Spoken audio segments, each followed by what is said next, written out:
can't turn the video around like you can a camera when you're like doing FaceTime. So I'm just gonna start right over here. I was just talking about the perimeter landscaping, and this is what I'm talking about, this concrete curbing, which is really super nice to have. It's easy to edge around and trim around and stuff. Eric was able to cut the grass a couple days ago, so that looks really nice and short. And even if you've got weeds growing out the yin yang, if your grass is cut, everything always looks better. So I will say that with a perimeter kind of border, whether it's concrete or just stones or like plastic edging or whatever you want to do, I love shape. So I like having curved borders a lot better than just something that's squared off, but that's just my own personal preference. And you know, it's like a-holes, everybody's got one, but I really do love that. So I mean, first would start by saying these shrubs are totally out of control. They've not been trimmed in quite a long time. There's grass in all of this, which it's all got to go. It's got to be manually pulled up or hoed up or wow, my kid's naked. Okay, tilling. So all of these really just need to be just trimmed. I mean, you can do whatever shape you want, like round, square edges, whatever you want, but there's some pretty stuff back here, like I think that might be a rhododendron, I'm not sure, but that's all weeds, grass. So this is some pretty cool ground cover that somebody put in a long time ago, and it's just spread like wildfire, which is pretty, and I like that. I would definitely leave that. This tree's not been pruned in a really long time, and we're gonna cut these limbs, hopefully the ones at the bottom, off with a chainsaw or something, so we can actually see the sunset, which is over this fence over here. The people that lived here before actually did raised beds, which is fantastic. I mean, you'll see they did like the curbing all the way here and made all this area for these garden beds. And they are completely overgrown. This is I'm not sure what kind of bush or shrub that is, but it's completely overgrown. There's that thorny thistle there that's the bane of my existence. There is some pretty stuff in here that's just being completely overgrown by weeds. I think there may be some wildflowers trying to come up, but otherwise I pretty much got to go through all of these beds and pull every last weed out and figure out what's weed and what's not. Everything on the ground's got to be pulled up. It's a lot. This corner of the backyard is probably going to take me at least a full day, maybe a day and a half. We'll see. We have a real pretty canal right behind our house. The mountains you can see in the distance there. The sunset's not real pretty today, but it's usually gorgeous. But our property goes all the way down here. Okay, see all this? Weeds, and more weeds. And that tree down there just needs to come probably all the way down. I think that's like a lilac or something, but we need to get that down so we can actually see the sunset. And all of these shrubs just need to be trimmed a whole lot. So here's like a border, a lot of potential right here. I hate rock. I hate rock. For me, mulch is a lot easier to use. It's lighter, it's easier to move. If you want to plant different things every year like I do, then it's mulch all the way. If you put rock in, rock is there to stay. It's good to keep weeds out, but it's heavy as shit and it's really frustrating. You have no idea. If you've not had to deal with rock, I promise, don't want to. But that's all that Eric had around his house when we first got together, so I had to deal with rock for the past 8 years.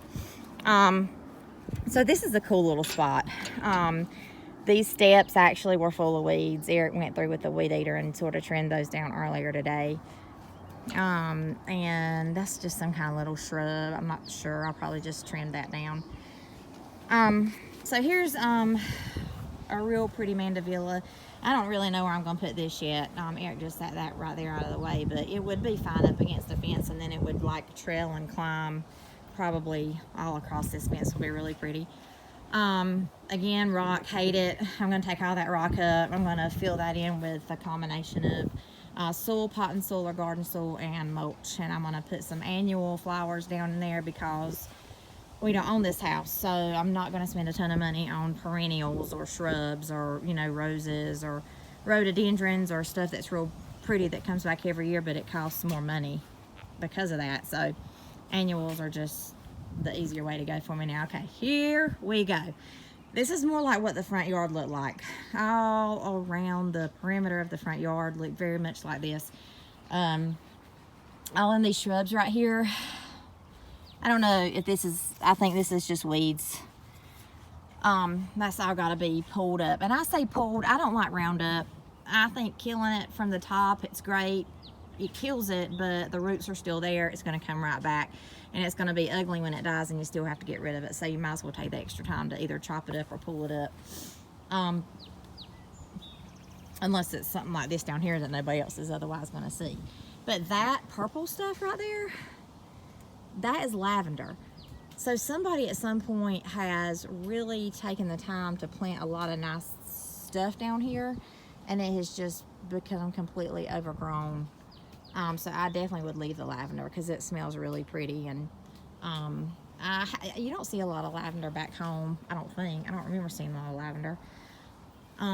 This shrub, oh my God, wow, I don't even know what to say. That really should just be green, and it will be by the time I'm done. I'll probably do an after whole thing and go through here. But pretty flowers, nasty thistleweed.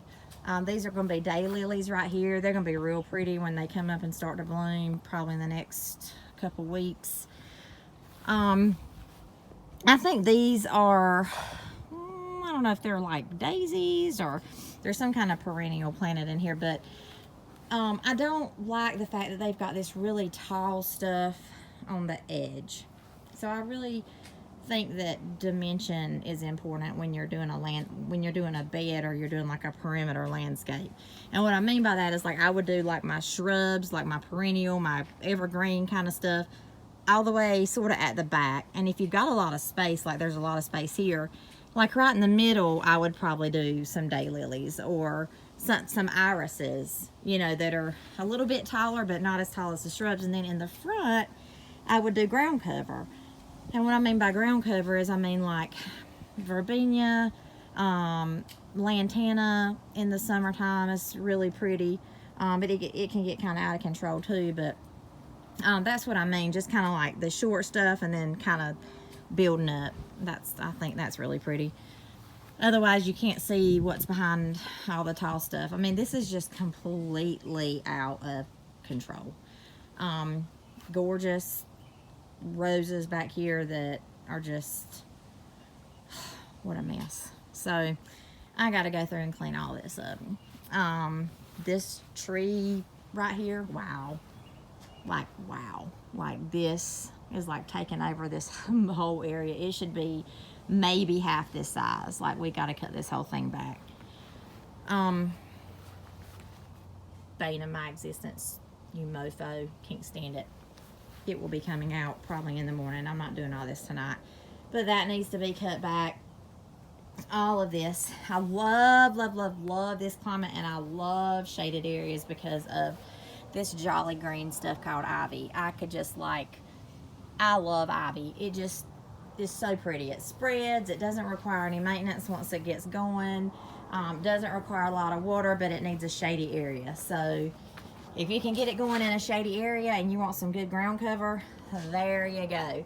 And Bridget, your yard looked like ivy would do really well there if you need just something covering the ground. This is also ground cover. I really forgot what this stuff is called. One of y'all may know. Y'all probably do, but I can't remember right now.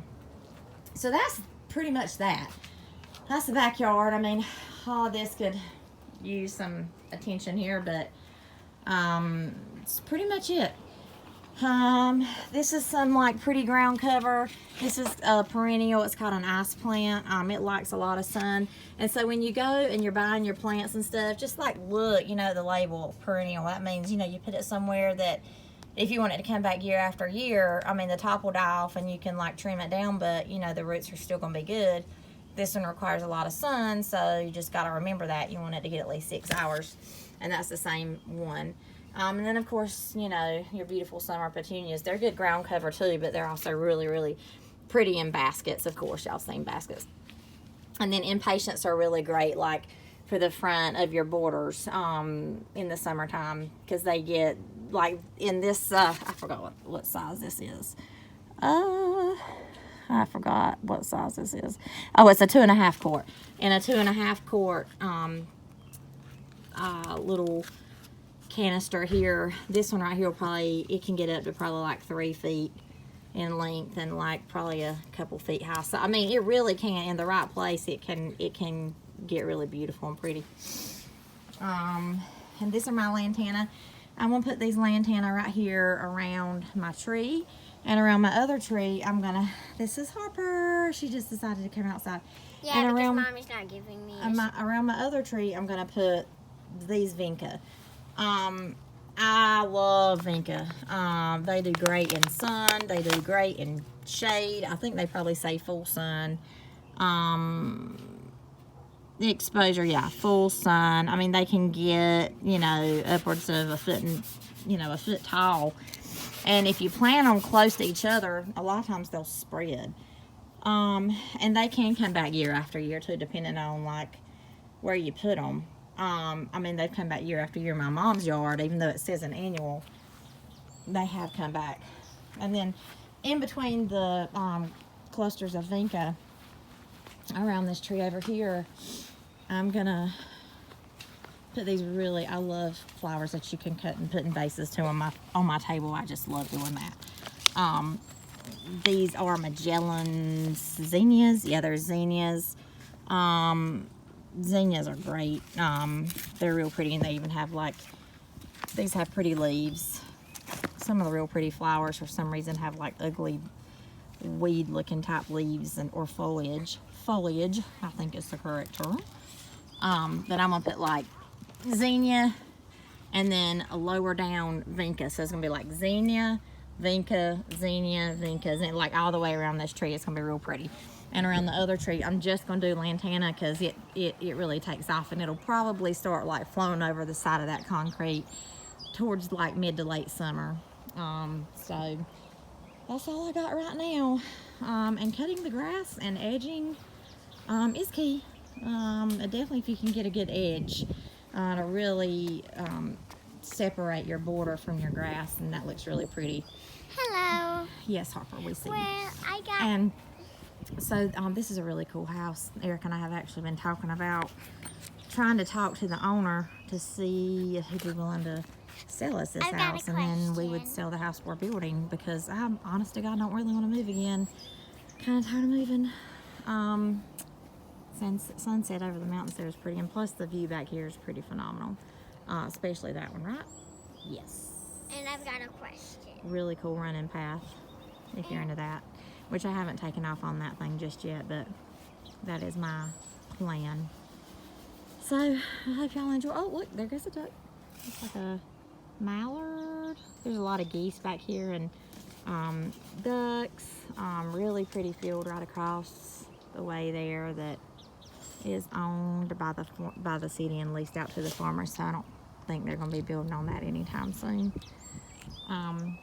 The place where we are building currently, I mean, it has a view, but it's nothing like this. It's not as pretty as this. I mean, you can see the mountains in the distance, but they're farther out than these, and we certainly don't have water flowing behind our place. And I mean, if we were to buy this, we would do a great deal more work. We would clean all of this out, probably put in some like evergreen trailing sort of stuff, and make it so that we could actually walk around down there and the girls could play. Yeah, speaking of playing, behind the fence. Speaking of playing, I'm gonna cut. So yeah, and of course, I said that was all, but one more thing. potted plants, always a must on your patio because, well, it's just the best. Bright colors, love the bright. And it's just super easy. Just, you know, buy it and put it there. It's the easiest. All right. I hope y'all have a good night. Hope you enjoy this. Oh, here's one more thing. I didn't even get to show y'all this part. This is a total disaster, which could be so beautiful, and I'll definitely show you the after picture, but this just needs a good trimming. These are really nice plants, but everything is overgrown. It needs to be separated and trimmed down. Those are chives. They're really pretty. I've not seen those a lot in our area, but I suspect they would probably grow there very fine. And then my favorite of all time, I also like water features, which this place happens to have. Somebody put in some kind of water feature, which is fountain things not working. And I mean, this could be a really cool koi pond. But again, this stuff is just overgrowing everything. But this is a trailing clematis, which has probably been here a while because it's really well established. But if I don't kill myself, if you can see, it's gone crazy. There's so much of it, and there's nowhere for it to go because the trellis that it's on is not big enough for it. So I got to do something with all of that. I don't want to cut it off. I want to get more trellis and just like put it here, like underneath this window, which is my kitchen window. But yeah, those are the most beautiful flowers. They're kind of hard to get started. They're kind of hard to get established, but they're definitely perennials. And if you get them in a, they like, you know, part shade. They like sun and shade. I mean, I've seen them grow really well in the bright sun. I've seen them grow really well in the shade, but I've never had a whole lot of luck in our yard in Goldsboro with it. But this one right here is already established. I was like really excited about that. And I was looking out the kitchen window earlier today and saw that little guy. So Lord knows there's some clematis back here behind all this junk somewhere too. There's no telling. I found about 15 pavers in the front, like up underneath the green stuff, like 15. It was insane. So I'm gonna make a little path from the gate back over to the patio, maybe, I don't know, sometime soon. Okay, hope y'all enjoy this little video blog and all of my opinions, and have a good night. Bye.